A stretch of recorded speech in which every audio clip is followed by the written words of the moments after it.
just recently had the big day of unveiling Footprints into the last century and Voetspore die laaste eeuw. And we thought that today we would talk a little bit about the background of how we got in particular to the English one. So they're non-identical twins covering the same time period in history, but they have a slightly different approach because we wrote Voetspore first in English. Then we've had it translated by a team of amazing homeschooling moms. And then we took that content and it's time to relaunch it, repackage what used to be 21st century years ago. We did it 2005 or 6. And we wanted to make it relevant to today's teen. And there's so many amazing books that have come out in the last 10 years. And you were having a sleepless night and you came up with a concept. And I thought that it would be lovely for you to share how we've approached the narrative in this program. Yeah, well, in our Nature Quest program, we'd had such fun with having somebody teach and tell the kids and take them as a guide through the program. And I was lying awake thinking, how can we do that? And I always have conversations with my mother about the work that I'm doing or about footprints. And she used to be a history teacher. And I remembered how she had a Kruger pont, which is a coin on a gold chain. And it dates back to the time of the Anglo-Boer War, which is what we were now writing chapters about. And I just thought, wow, that's a connection, it takes us back to that era. And we had other things that we had also discussed that were stories that fit into other chapters of the program. And I thought, well, let's use a grandmother who can tell these stories about her parents and her life growing up, because this is the era that we are taking our children through. People lived through it. People we know have lived through these times. And so we used her to teach and tell and explain to 2 children who are her grandchildren that visit her once a week, and they're homeschooled.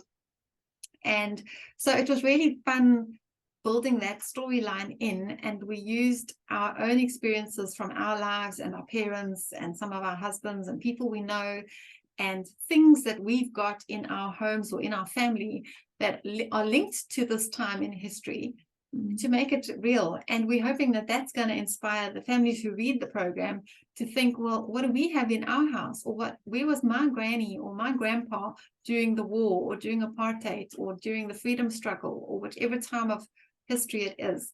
So I think we've had a lot of fun writing it, and I'm hoping that people are going to have just as much fun uncovering their own history by using this program.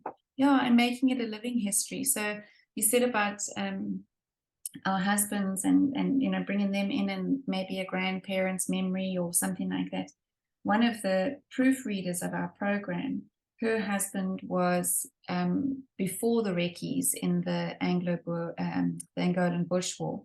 So they were sent out to find safe spaces, friendly villages, etc., etc. Then the Recce's would go, and then the soldiers behind them. And as she was reading this, she was just sharing so much information from his life. And I just thought, this is truly living history.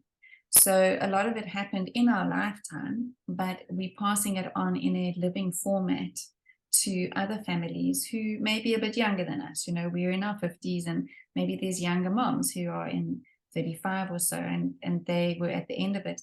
There were 2 things that I...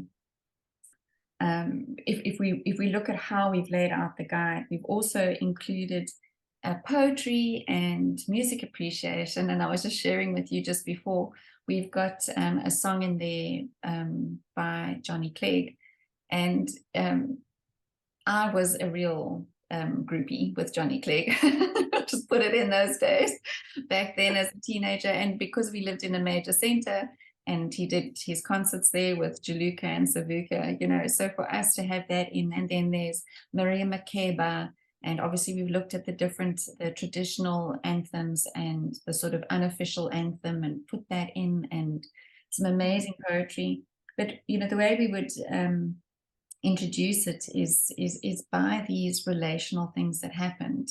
Waving goodbye to a boyfriend on a a platform as he goes off to his 2 year of conscripted service, or the enamel cup that Granny Stella has found, which used to belong to Lillian, the domestic worker, and it gets the kids talking about, why did she have to have an enamel cup and not use your china?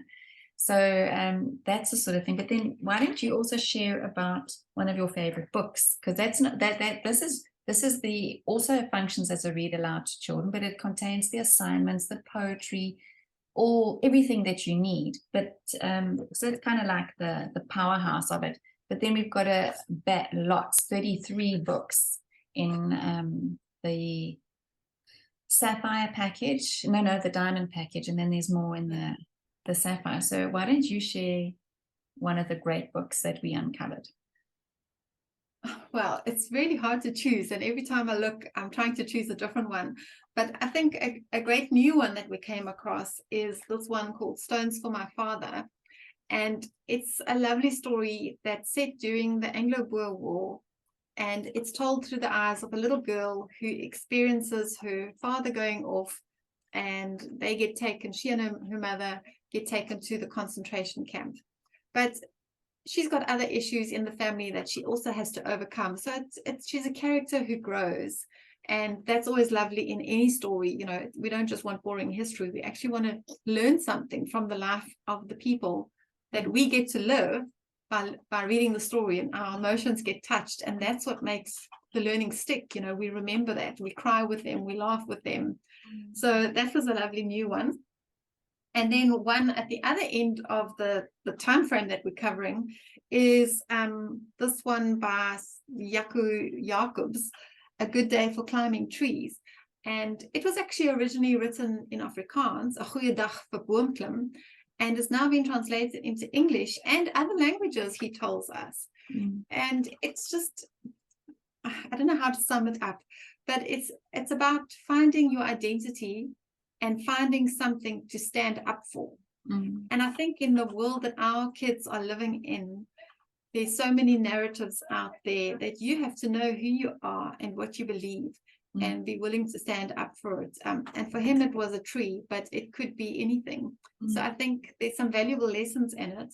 And yeah, that's what we've tried to teach our kids, you know, to have that sense of who they are and that they can make a difference in something, whatever they choose it to be. You know, going back to the first book that you chatted about, one of the things that really struck me in that was that for many years, the numbers of Black and colored and Indian people involved in the Anglo-Boer War were not counted. And Trilby, who wrote that book, has really brought in the impact that the war had on the slaves and the laborers and those sort of, that population group that for many years was silent about the impact. So there's these books that have these little nuances and little angles in them that make them just a cut above the rest. The two that I pulled off were these two. There should have been 5 is The True Story of Job Masego. There's a very special place in our heart. I read it to my daughter when she was in her matric year, and it actually became her end of year art project for you know, not forgetting our veterans and all that sort of thing. But true story and just astounding. I can't tell you how many times I've told people about this story about this man who also just slipped under the radar. And then the other one, this is actually part of the additional book pack that would be then for people buying the Sapphire. It's about the Zama-Zamas, who are illegal miners in old mining shafts and mine dumps and all that sort of thing. But this one focuses on a young unemployed boy who is taken into, I suppose we could even call it slavery, and is forced to work in the mines, but how he never stops hoping, he never gives up, and he eventually gets himself and somebody else free from the syndicate that is controlling them. So there's also that adventure and excitement and overcoming difficulty. And these are just a tiny sample, like I said, 33 books in the one and 40 in the other program. So we hope it kind of just tantalizes everybody to to consider using Footprints of the Last Century next year. Anything you want to add? I think the music is the most fun new thing that we've added to the programs. Some of those songs I've already played over and over and over because they're just like, and then I like stand at the kitchen sink and they're still echoing in my head, you know. Yeah. So I think we can probably even add more to our playlist. We've got a playlist on Spotify for everybody to enjoy that's using the program. Maybe we can grow our playlist because that's really a nice, fun aspect to the course. Yeah, that is. But yeah. Good. Well, lovely chatting.